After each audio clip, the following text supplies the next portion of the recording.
Hello, everybody. Thank you for coming by.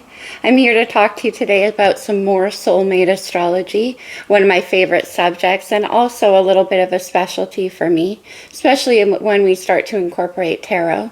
This is going to be an astrology talk, so if you're not that into astrology and the aspects, then it might not be for you. But it is quite interesting.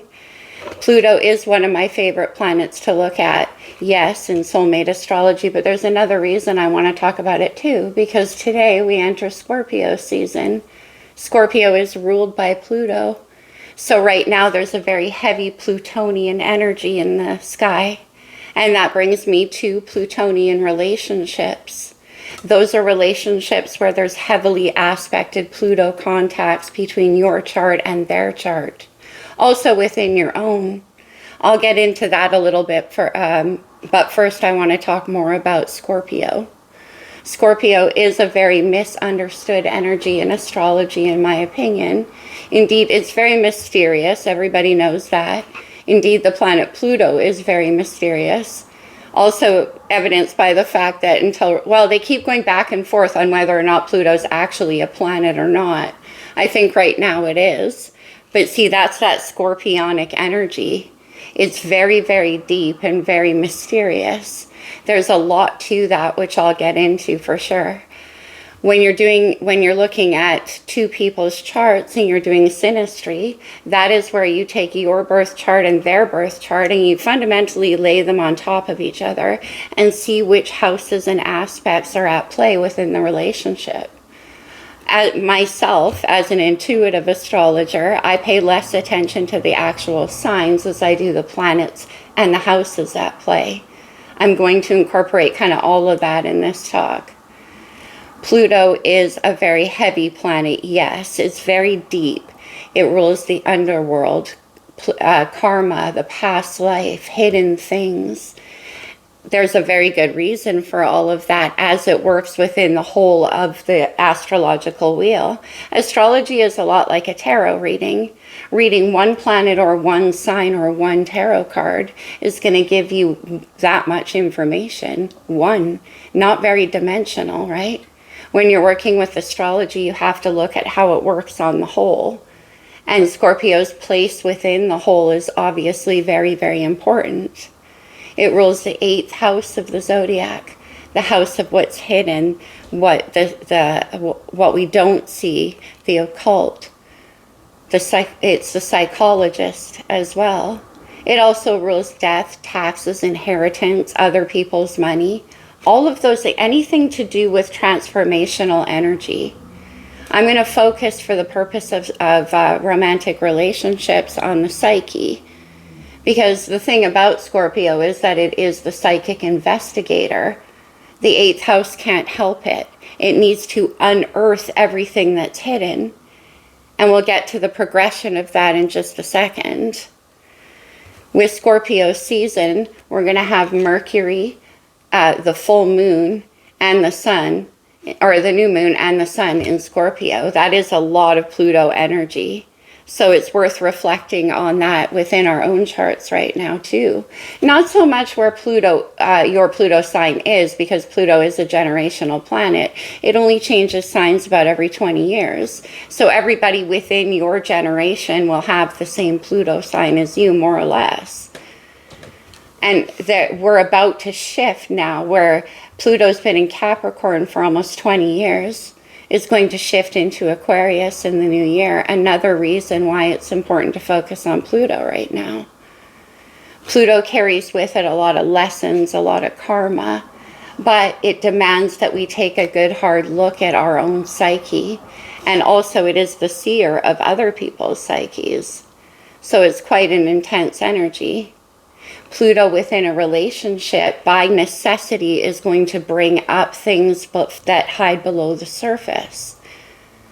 It must, because otherwise you can't progress forward.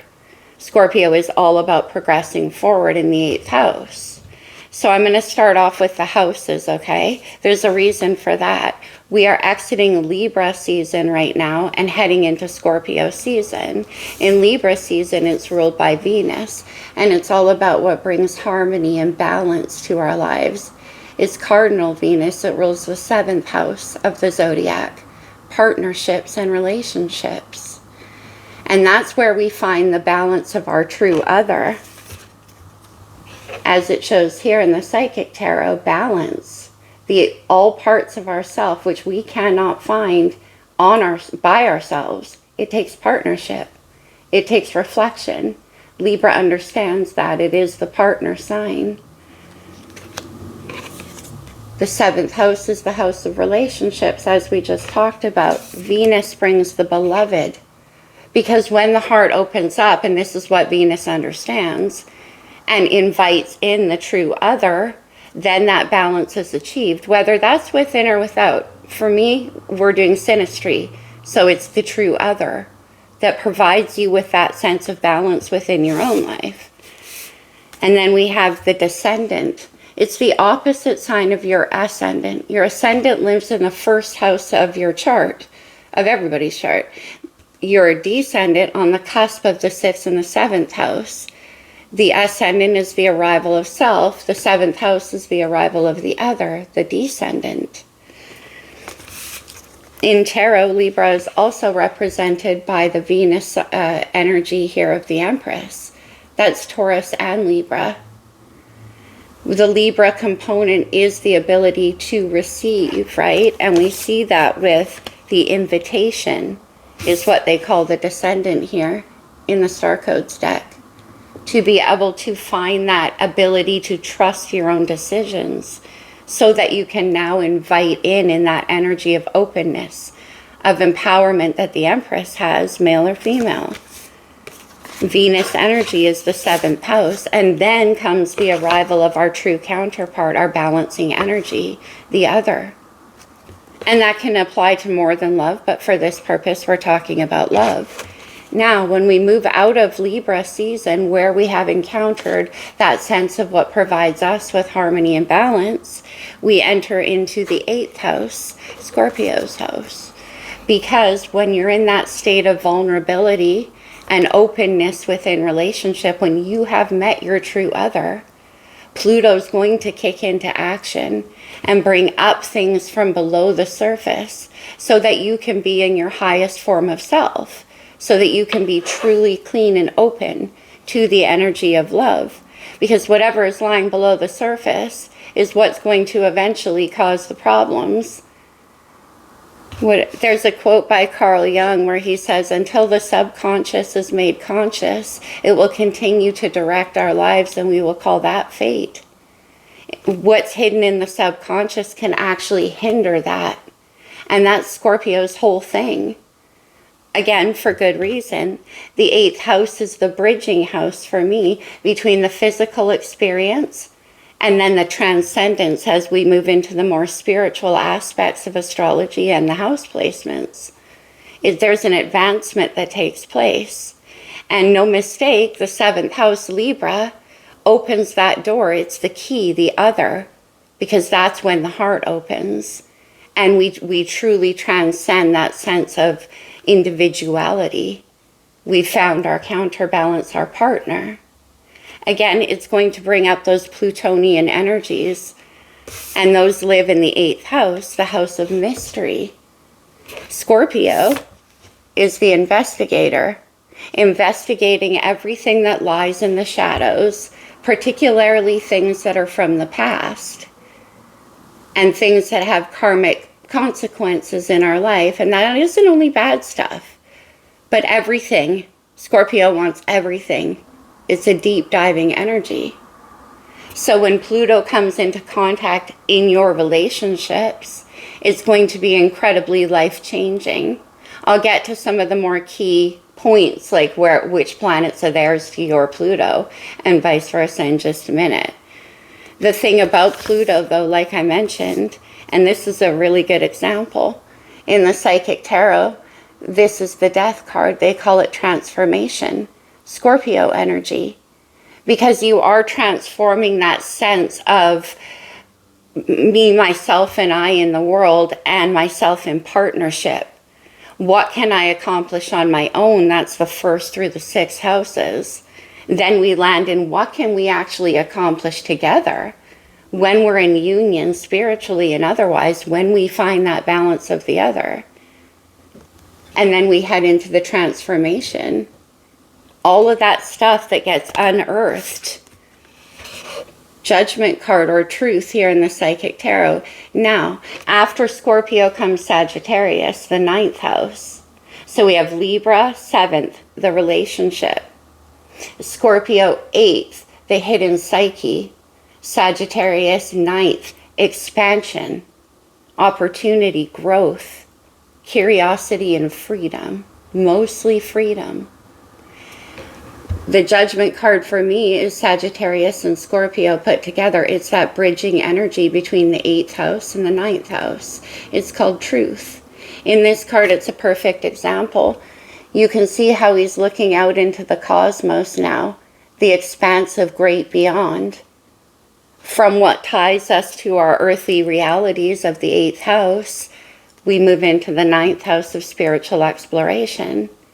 And it is the other that we meet in the 7th house that unlocks that door, the key to our ability to perceive from that energy of pure love, which is really the only way you can perceive, in my opinion.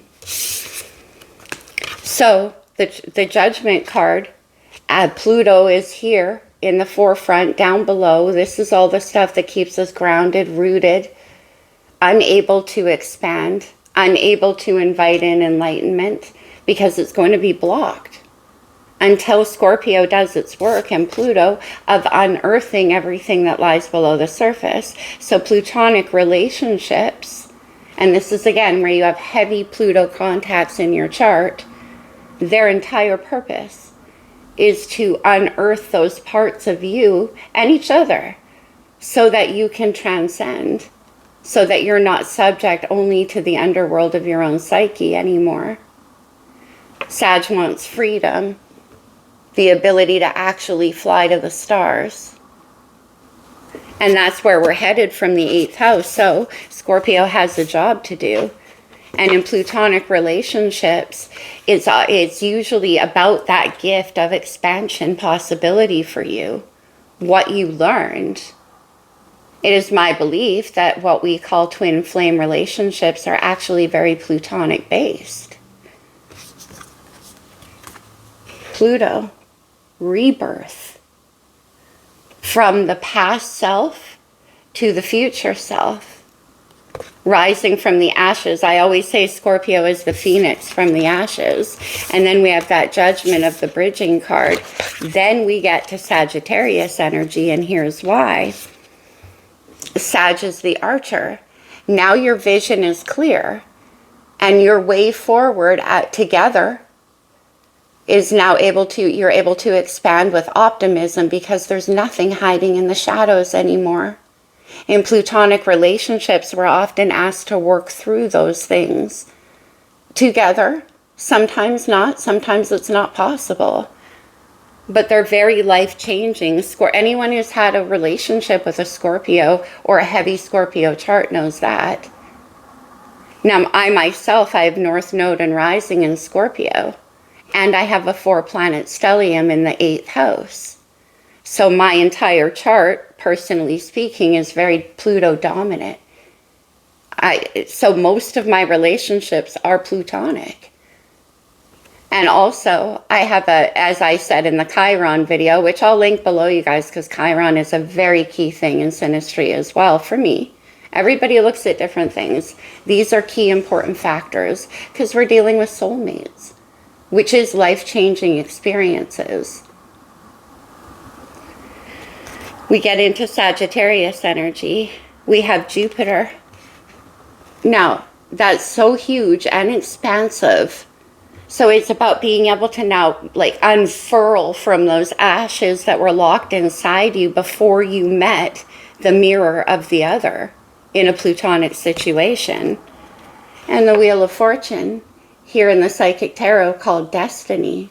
This is Sag energy. It depends on what happens back in the 8th house as to which way that wheel is going to turn. But when we're talking about it for the purposes of this, the Wheel of Fortune is now basically when you understand that you are co-creating with the universe. Again, moving out of the place of the 8th house and into the more spiritual realm of that part of the zodiac, that part of the wheel. Okay, what else did I want to talk about? If you have a Pluto heavy chart, and that means a lot of Scorpio or a lot of things in the 8th house, or a lot of Pluto aspects within your birth chart, then you understand what a Plutonic relationship is about. A lot of people are actually afraid of Scorpios. They're like, oh gosh, no, no, no.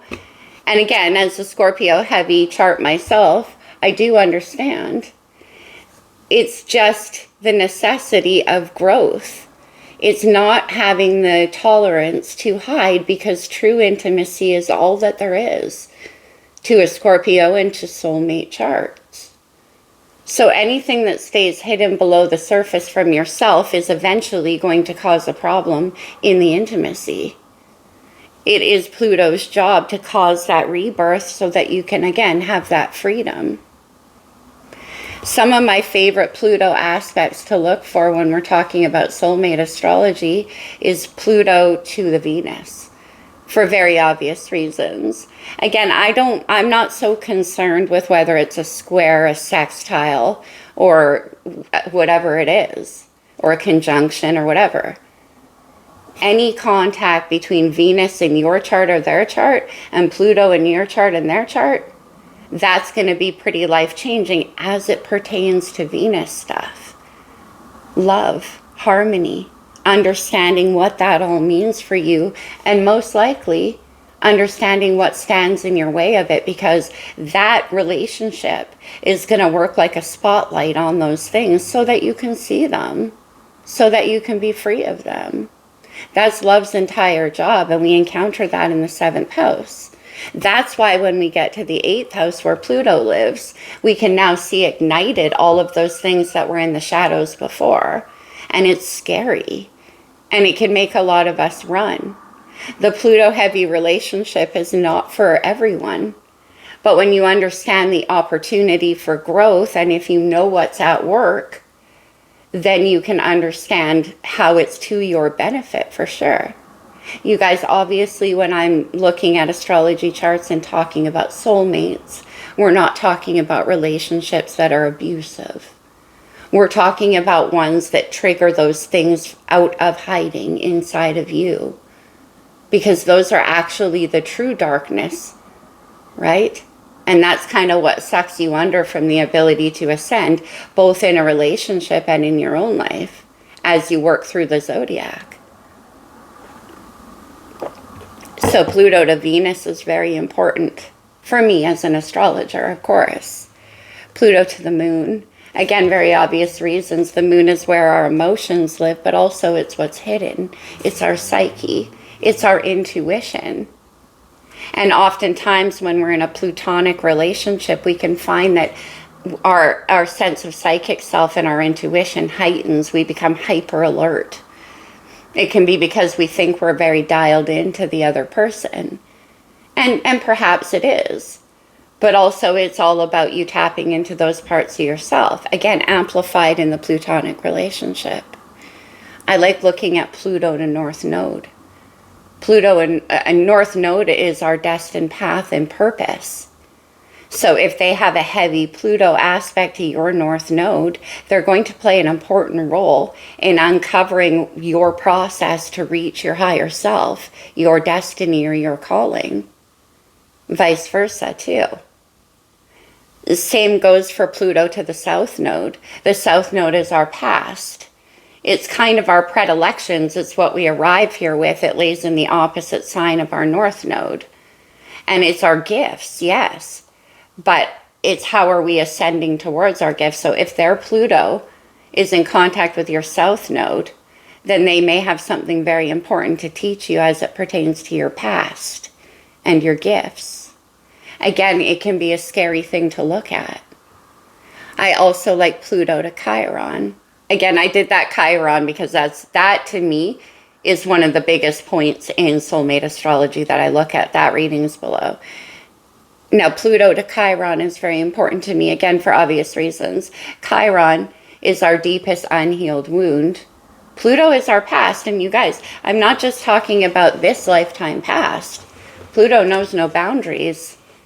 I'm talking about it could be past life relationships that are heavy in Pluto. For me, that's one of the key aspects that reveals that to me.